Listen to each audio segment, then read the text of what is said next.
চাঁদপুরের মতলব উত্তর উপজেলা বিএনপির সভাপতি এবং মতলব উপজেলা পরিষদের সাবেক চেয়ারম্যান বীর মুক্তিযোদ্ধা অ্যাডভোকেট ফজলুল হক সরকার হান্নানের 2 দফা জানাজা শেষে দাফন সম্পন্ন হয়েছে।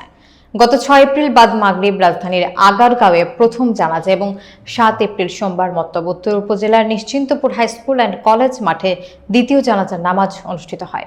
মনিরুল ইসলাম মনিরের প্রতিবেদনে বিস্তারিত। বিএনপির এই প্রবীণ নেতাকে শেষ শ্রদ্ধা জানাতে উপস্থিত হন হাজার হাজার সাধারণ মানুষ এবং বিএনপির নেতাকর্মীরা।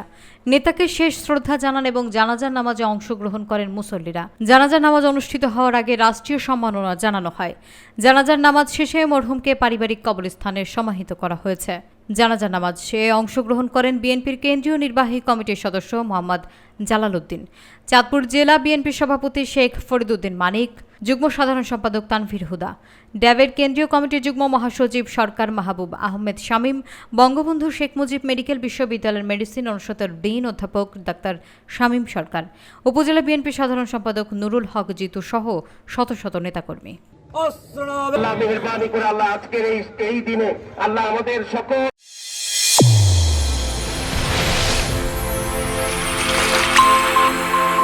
চ্যানেল A1 হৃদয় রেসপন্স।